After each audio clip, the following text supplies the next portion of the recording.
L'école nous cache-t-elle des choses? Il semblerait que l'on n'ait pas tout dit. Ça veut dire que l'activité cérébrale est très ralentie. Bienvenue sur Watch Mojo Français et aujourd'hui nous faisons le décompte de nos choix pour le top 10 des trucs dingues qu'on ne vous a pas appris à l'école. Je m'énerve un peu maintenant, La Révolution française, la Seconde Guerre mondiale et autres moments clés de l'histoire nous ont été rabâchés pendant toute notre scolarité. Mais qu'en est-il des faits moins connus et surtout étranges? Ne méritent-ils pas d'être étudiés? Watch Mojo Français remet les pendules à l'heure et vous donne un cours d'histoire pas comme les autres. Mais grâce à ces tricheries, on va se moquer des Romains jusqu'aux confins de l'Empire. Numéro 10, traitement contre l'hystérie chez les femmes.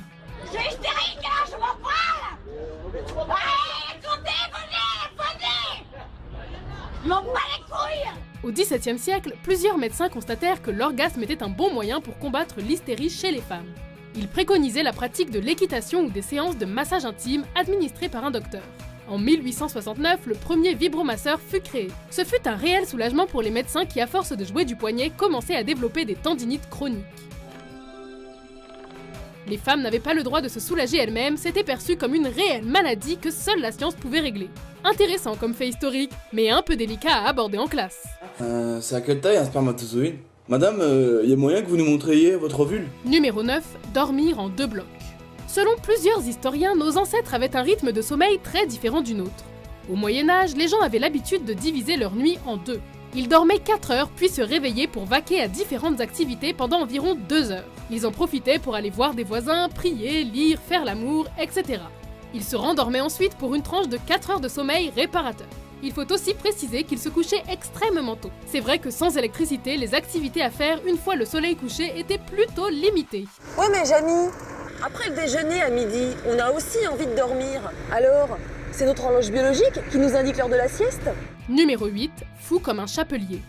Les fabricants de chapeaux utilisaient le mercure dans le but de produire des couvre-chefs en feutre. Au XVIIIe siècle, on ne connaissait pas les dangers et les répercussions de cette matière sur la santé. Immergés dans les vapeurs de mercure, les chapeliers souffraient d'hallucinations, d'angoisses excessives et leur langage devenait souvent confus.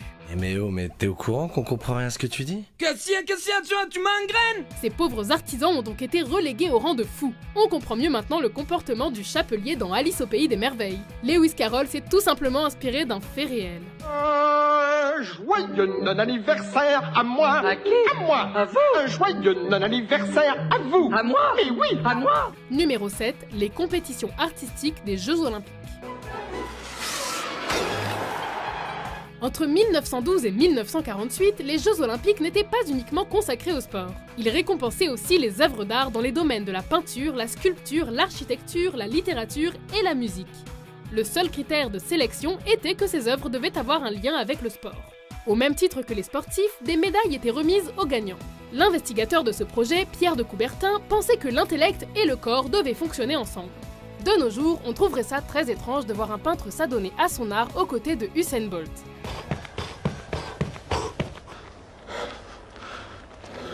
Numéro 6, l'argent de Sparte. Nous sommes des Spartiates.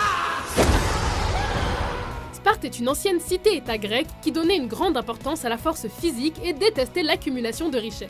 C'est pour cette raison que l'argent spartiate était très dur à utiliser. En effet, cette monnaie était en fer, ne valait presque rien, était extrêmement lourde et il fallait une brouette pour transporter même de petites sommes. Cet argent était seulement utilisable à l'intérieur de la ville. L'or et l'argent étaient réservés aux affaires de l'État. Si vous adorez faire du shopping et dépenser votre fric dans des vêtements griffés, la société spartiate n'est pas pour vous.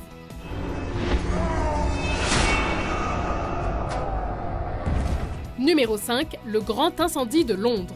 Au feu les pompiers, v'là la maison qui brûle.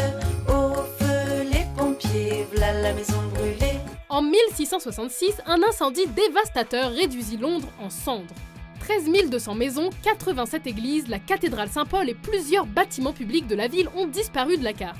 Ce dont on parle moins, c'est du faible nombre de morts. Moins de 10 personnes perdirent la vie durant l'incendie et c'est tant mieux. Mais c'est tout de même très étonnant qu'un incendie qui dura 3 jours et 1 nuit et qui détruisit toute une ville ne fit si peu de victimes.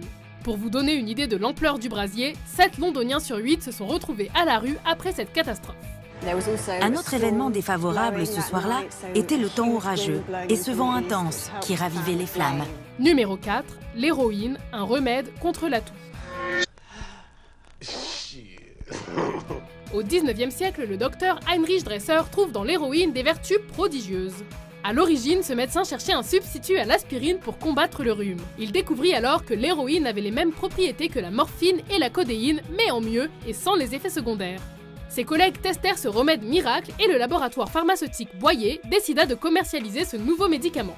Mais en 1910, ils se rendirent compte que l'accoutumance et l'insensibilité causées par l'héroïne étaient un véritable problème. Pouvez-vous vous imaginer prendre une dose d'héroïne quand vous avez une petite toux? C'est complètement fou, non?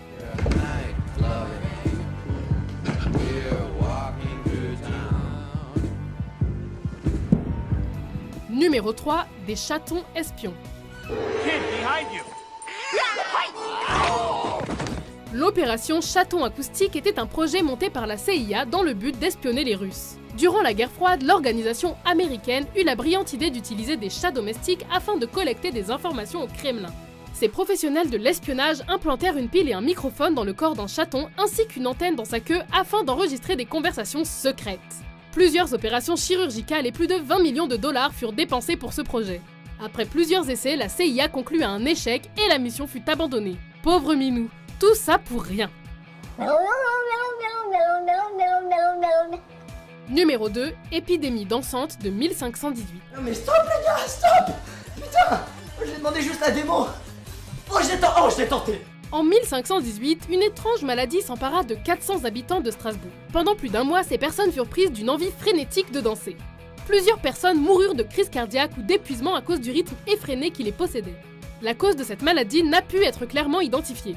Les médecins de l'époque pensaient que ces personnes avaient tout simplement le sang trop chaud.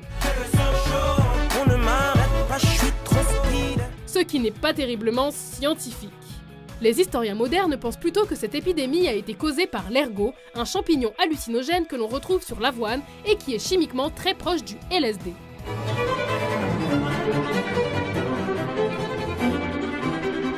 Avant de dévoiler notre vainqueur, voici quelques mentions honorables.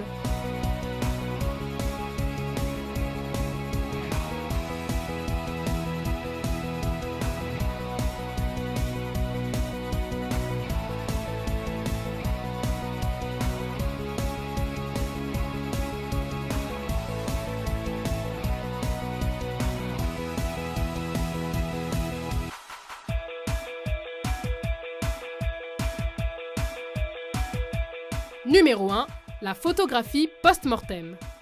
Le numéro 1 de notre classement est assez macabre. Au 19e siècle, il était courant de payer un photographe pour tirer les portraits des morts. Ça permettait à la famille de faire son deuil et de garder une image de l'être cher. Les photographes mettaient en scène les défunts afin de donner l'impression que leur cœur battait toujours. Les enfants étaient souvent représentés avec un jouet, d'autres étaient assis les yeux ouverts entourés des proches. Ça donne froid dans le dos, mais comment a-t-on pu nous cacher ça ? Comment tu as pu? Comment tu as pu? Vous êtes d'accord avec notre liste? Selon vous, quel est le truc le plus dingue qu'on ne vous a pas appris en classe? Au feu les pompiers, voilà la maison qui brûle. Pour plus de top 10 captivants publiés chaque semaine, n'oubliez pas de vous abonner à WatchMojo français. Non, non, non, non, non, non, non, non.